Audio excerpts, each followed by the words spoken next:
Hello students, स्वागत है आपका हमारे YouTube channel new concept academy पर।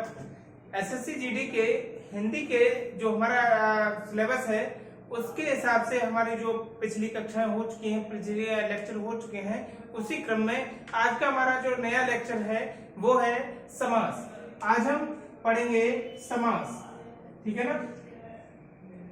आज समास पढ़ेंगे, उसके भेद पढ़ेंगे, उसके परिभाषाएं वगैरह पढ़ेंगे, उसका अर्थ है, यानी सारा कुछ इस क्लास में रहेगा। और इससे संबंधित हर आपकी परीक्षा में लगभग 1 या 2 प्रश्न जरूर आता है, ठीक है ना। तो देखेंगे कि समास पहले कहते कैसे हैं, परिभाषा देखेंगे, उसका अर्थ देखेंगे। तो साथ ही साथ आप वीडियो को लाइक करें और शेयर करें। जिन लोगों ने अब तक चैनल को सब्सक्राइब नहीं किया है, सब्सक्राइब करें, ठीक है ना। चलिए देखते हैं कि समास कहते किसे हैं। तो समास बना है 2 शब्दों से मिलकर। क्या है 2? पहला है सम। क्या है? पहला है सम और दूसरा है आस। क्या है? पहला है सम, दूसरा है आस, ठीक है ना। तो सम का अर्थ होता है संक्षिप्त। क्या होता है? संक्षिप्त। सम का अर्थ होता है संक्षिप्त और इसका होता है आस का कथन। क्या हो जाता है? कथन। संक्षिप्त का क्या हो जाएगा? आस का हो जाएगा कथन और संक्षिप्त क्या हो जाएगा? सम, ठीक है ना। तो कहने का तात्पर्य क्या है कि समास किसको कहेंगे? संक्षिप्त कथन, ठीक है ना। संक्षिप्त कथन। समास का शाब्दिक अर्थ ही संक्षिप्तीकरण है या संक्षेप है, ठीक है ना। ये भी एक प्रश्न बनता है कि समास का शाब्दिक अर्थ क्या होता है, ठीक है ना। तो क्या हो जाता है? क्या हो जाएगा? संक्षिप्त कथन या संक्षिप्तीकरण या संक्षेप, ठीक है। इसको नोट कीजिएगा कि समास का शाब्दिक अर्थ क्या होता है। जल्दी से डालिए, फिर हम आपको परिभाषा लिखाते हैं, ठीक है। चलिए नेक्स्ट हम बात करें कि परिभाषा क्या होगी उसके बारे में। उम्मीद है इसको कर लिया होगा, ठीक है।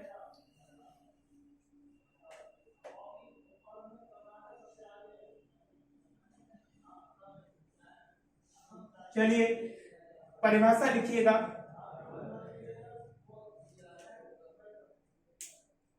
उससे पहले हम आपको बता दें कि जैसे हमने समास में उसका अर्थ बताया था। समास के 2 पद होते हैं। क्या कहा जाता है? समास के 2 पद होते हैं जिसको हम कहते हैं, एक पहला वाला कहा जाता है पूर्व पद, ठीक है ना। क्या कहा जाता है? पूर्व पद। और दूसरा वाला कहा जाता है उत्तर पद। क्या कहा जाता है? उत्तर पद कहा जाता है। पूर्व वाले को यानी पहले वाले को पूर्व कहेंगे। यहां से ध्यान रखो, पूर्व वाले को क्या कहते हैं? पहला वाला, ठीक है ना। तो क्या हो जाएगा? पूर्व पद हो जाएगा और इसको हम बाद वाले को कहेंगे उत्तर पद, ठीक। अब डालिएगा, परिभाषा लिखेंगे। क्या हो जाएगी परिभाषा? देखिएगा। चलिए देखा होगा आपने कि हमने अभी आपको अर्थ बताया और उसके बाद ये 2 पद बताए थे। और इसके पूरे टोटल पद को हम क्या कहते हैं? समस्त पद कहते हैं। इसको हम टोटल क्या कहेंगे? समस्त पद कहेंगे या सामासिक पद कहेंगे। क्या कहेंगे? समस्त पद या सामासिक पद कहेंगे। तो परिभाषा देखिएगा, कई पदों को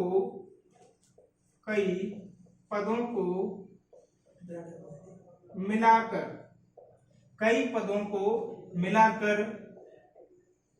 एक संक्षिप्त,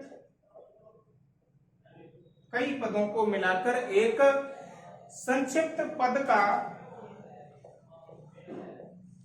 का निर्माण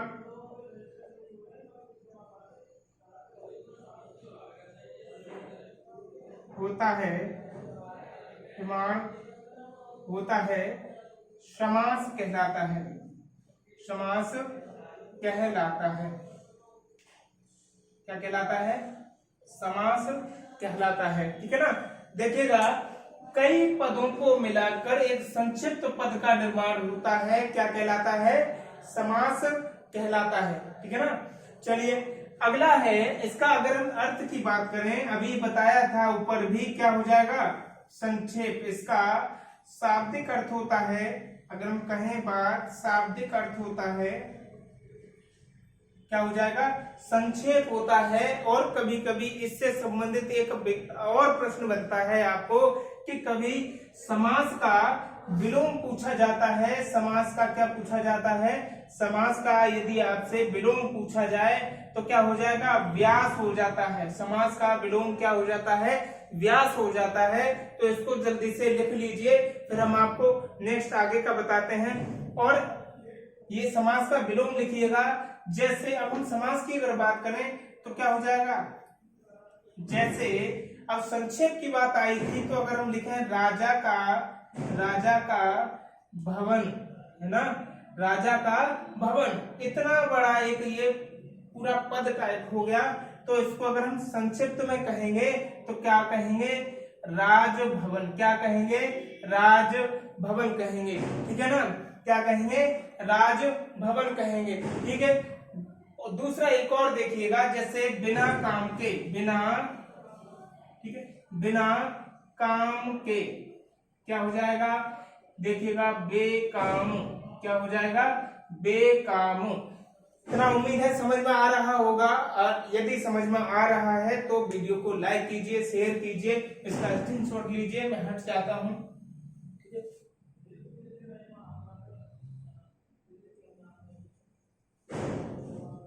उम्मीद है ले लिया होगा। अब कुछ ऐसे फैक्ट हैं जो आपको बताते हैं कि समास और संधि में अंतर क्या होता है। क्या है कि जो लोग किसी ने पढ़ रखा है वो तो ठीक है, नहीं तो कुछ लोगों को डाउट रहता है कि समास क्या है, संधि क्या है ना। तो अभी हम बताते हैं आपको कि समास और संधि में क्या अंतर होता है।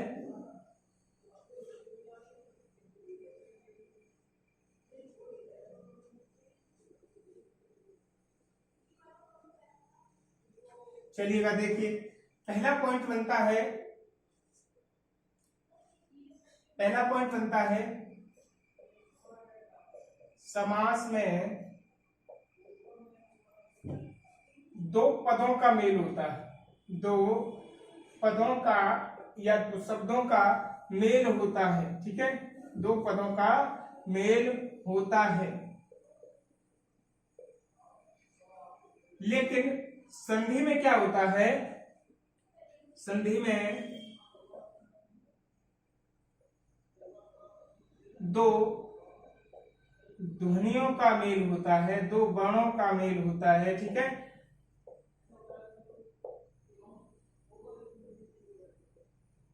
लिखते रहिएगा साथ साथ और देखिएगा। नेक्स्ट पॉइंट बनता है कि समास में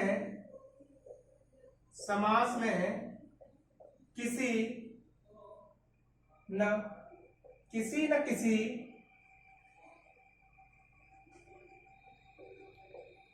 शब्द का लोप होता है। किसी न किसी शब्द का लोप होता है, ठीक है ना। क्या है, समास में किसी न किसी शब्द का लोप होता है। तो देखिएगा, लेकिन संधि में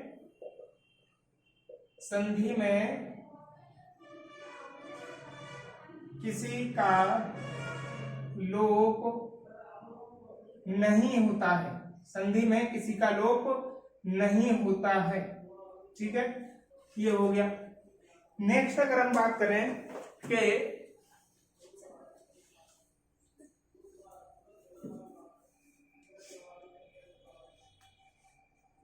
संधि को, सबसे इंपॉर्टेंट है संधि को 1 मिनट,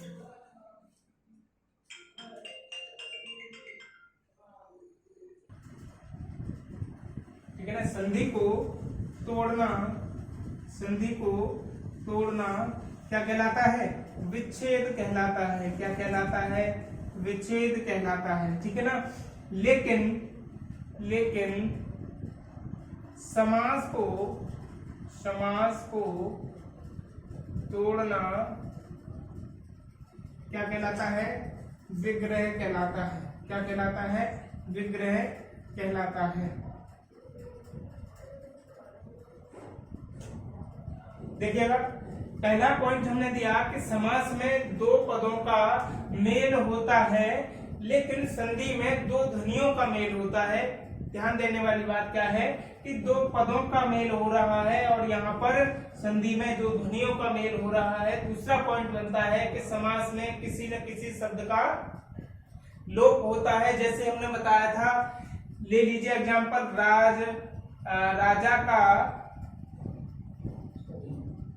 राजा का कुमार। क्या है? राजा का कुमार। जब हम इसका समास करेंगे तो क्या हो जाएगा? राजकुमार। क्या हो जाएगा?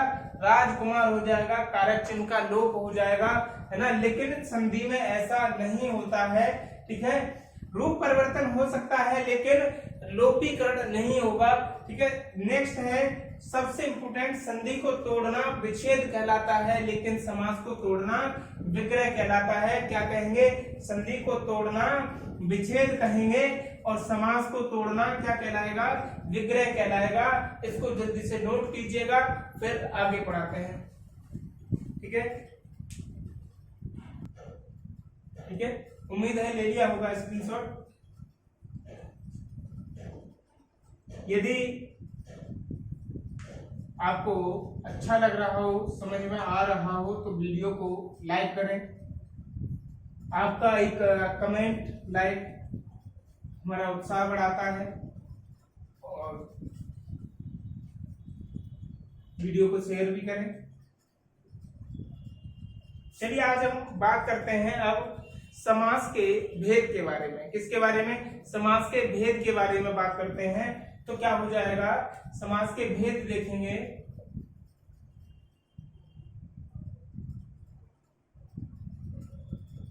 मुख्यतः समास को कितने भेदों में बांटा गया है? देखिएगा, मुख्यतः समास के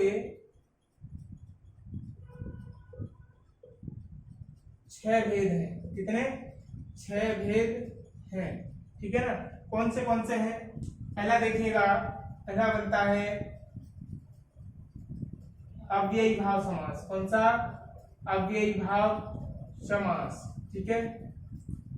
दूसरा है कर्मधारय। क्या है? कर्मधारय समास, ठीक है ना, कर्मधारय समास। तीसरा हो जाएगा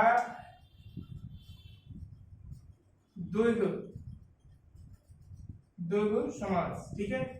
चौथा हो जाएगा द्वंद्व समास, द्वंद्व समास, ठीक है। पांचवा तत्पुरुष। क्या? तत्पुरुष समास। छठा हो जाएगा बहुब्रीहि,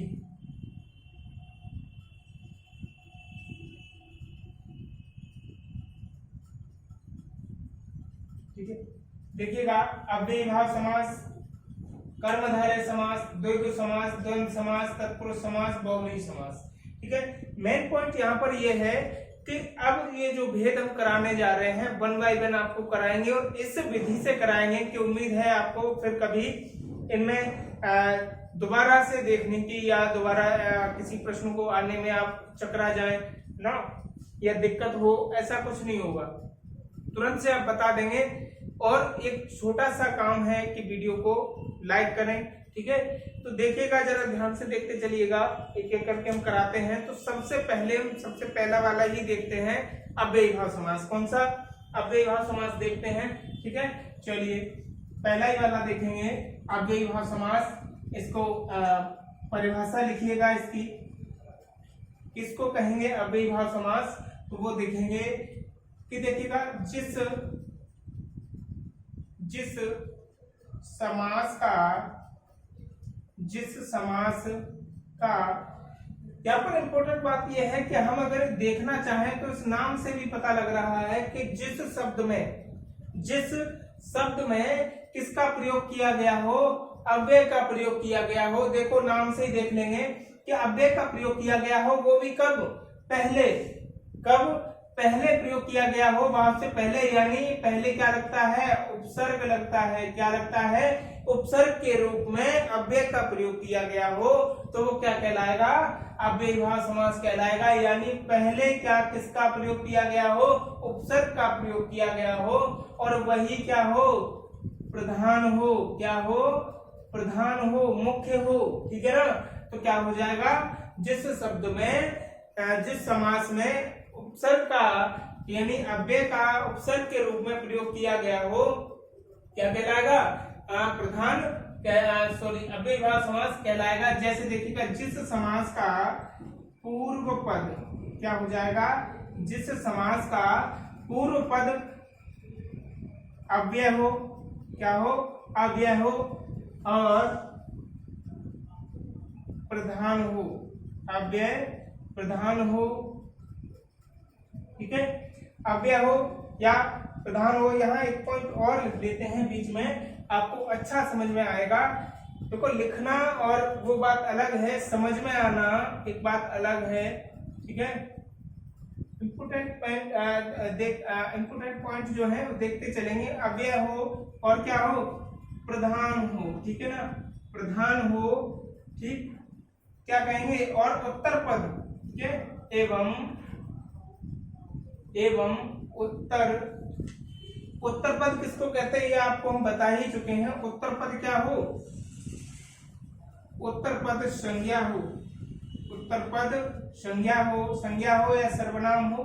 ठीक है, उत्तर पद संज्ञा हो, क्या कहेंगे, सब अव्ययीभाव समास कहलाता है, अव्ययीभाव समास कहलाता है।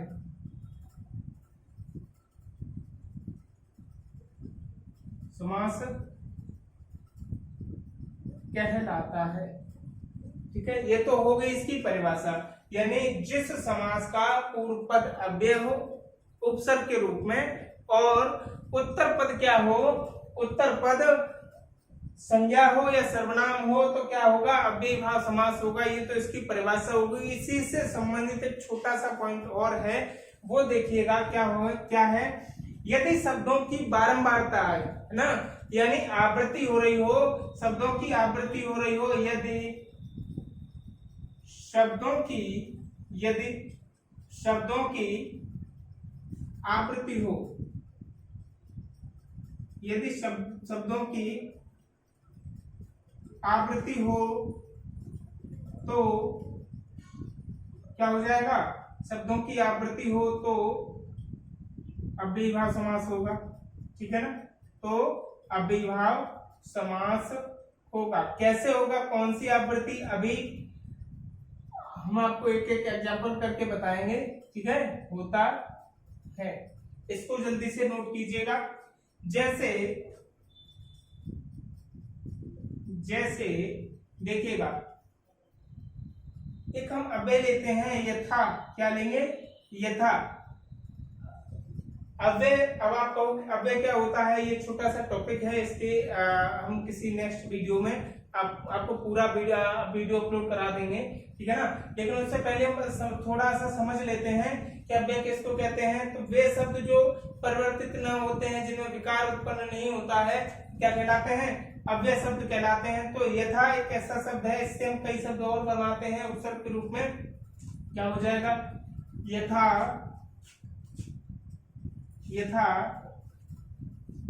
संभव। क्या हो जाएगा, यथा संभव। अगर हम इसको विग्रह करेंगे, समास विग्रह करेंगे इसका, तो क्या हो जाएगा, संभावना के अनुसार। क्या हो जाएगा, संभावना के अनुसार। ठीक है ना, क्या हो जाएगा, संभावना के अनुसार। ठीक है, अगर दूसरा ले लेते हैं हम इसी से संबंधित, यथा कर्म, तो क्या बन जाएगा सब, कर्म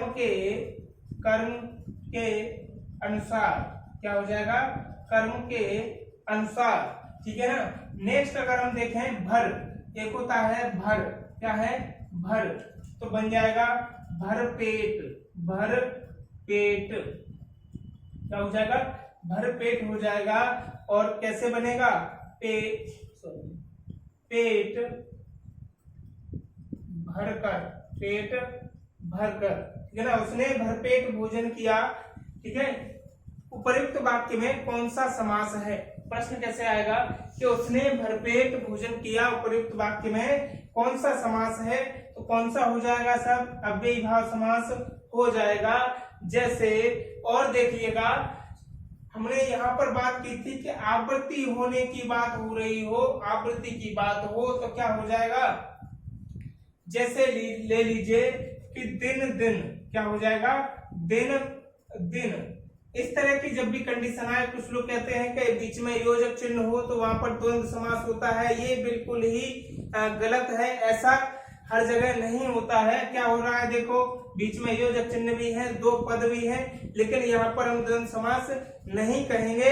वजह क्या है, देखिएगा कि पहला वाला जो है एक अव्यय का काम कर रहा है, एक उपसर्ग का काम कर रहा है, इसलिए यहाँ पर क्या होगा, द्वंद्व समास नहीं होगा, यहाँ पर क्या होगा, अव्ययी भाव समास होगा, ठीक है ना। चलिए देखते हैं, दिन दिन, ठीक है ना, क्या हो जाएगा, प्रतिदिन कहेंगे इसको, दिन दिन यानी प्रतिदिन, ठीक है। जब कभी भी ऐसी कंडीशन हो कि आपको योजक चिन्ह के इधर उधर दोनों ही तरफ एक जैसे ही सेम टू सेम शब्द दिखाई दे, तो वहां पर आप निश्चित ही अव्ययी भाव समास करें, द्वंद्व समास के चक्कर में न पड़े, ठीक है ना। ये बहुत ही बेहतरीन ट्रिक समझ लीजिए आप कि दोनों तरफ सेम टू सेम हो तब आपका अव्ययी भाव समास होगा, ठीक है। लेकिन द्वंद्व समास में सेम टू सेम नहीं होते हैं, चाहे तो आप विलोम होंगे या कुछ भी होंगे, अलग होंगे, लेकिन सेम टू सेम नहीं होंगे, इसलिए वहां पर अव्ययी भाव समास नहीं होगा। लेकिन ऐसी कंडीशन में दिन दिन क्या हो जाएगा, अव्ययी भाव समास होगा। जैसे और देख लीजिए, आगे आगे क्या हो जाएगा, आगे आगे। अब आप ही बताइए इसमें कौन सा समास होगा, कमेंट में टाइप कीजिएगा, ठीक है ना। नेक्स्ट और देखते हैं, नेक्स्ट और देखते हैं, छोटा छोटा क्या हो जाएगा, छोटा छोटा, ठीक, क्या हो जाएगा, ये भी एक अव्ययी भाव समास का ही उदाहरण है। तो और देखिएगा कि जैसे इसको आप स्क्रीनशॉट ले लीजिए, मैं हट जाता हूं तब तक, ठीक है ना। देखिएगा और एक दो एग्जांपल देख लेते हैं, ठीक है। जैसे देखिएगा, हाथों हाथ, क्या है, हाथों हाथ, ठीक, क्या है कि इधर भी देखिएगा, इधर भी दोनों ही शब्द एक ही हैं, तो कौन सा होगा, यहाँ पर भी अव्ययी भाव समास होगा। उम्मीद है आप आवृत्ति वाले शब्द, आप आवृत्ति वाले समास समझ गए होंगे, क्या हो जाएगा, अव्ययी भाव समास हो जाएगा, ठीक है। दूसरे टाइप की जो हम चला रहे थे, मतलब पूछ रहे थे तब, तो वही देखते हैं कि जैसे देखिएगा, आमरण, आपने अक्सर ये शब्द सुना होगा, नेताओं का जो ड्रामेबाजी होती है, यानी आमरण अनशन करेंगे, बैठ जाते हैं ना बीच में कार्य को बाधा पहुंचाने के लिए, तो क्या है, आमरण, अक्सर आपने सुना होगा आमरण अनशन, ठीक है। यानी इसका मतलब क्या है, या तो ये अनशन तभी खत्म होगा जब ये आप या तो हमारी शर्तों को माने, या फिर आमरण तक यानी मरण तक, यानी मृत्यु तक, ठीक है। मृत्यु क्या हो जाता है, मृत्यु तक, ठीक है। तो आमरण का अर्थ क्या हो जाएगा, मृत्यु तक। ऐसे ही दूसरा है आजन्म, क्या है, आजन्म, ठीक, क्या हो जाएगा, आजन्म। तो इसका मतलब होता है जन्म से लेकर, ठीक है, जन्म से लेकर आगे तक, ये क्या कहा जाएगा, आजन्म कहा जाएगा। जैसे भीष्म पितामह ने प्रतिज्ञा की थी कि मैं आजन्म कुंवारा रहूंगा, तो क्या था, यानी जन्म से लेकर आगे तक कुंवारा रहूंगा, ये क्या है, आजन्म है। तो उम्मीद है आपको अव्ययी भाव समास समझ में आया होगा। वीडियो को लाइक करें, शेयर करें, और हमारा जो नेक्स्ट समास है वो नेक्स्ट वीडियो में रहेंगे, ठीक है। धन्यवाद।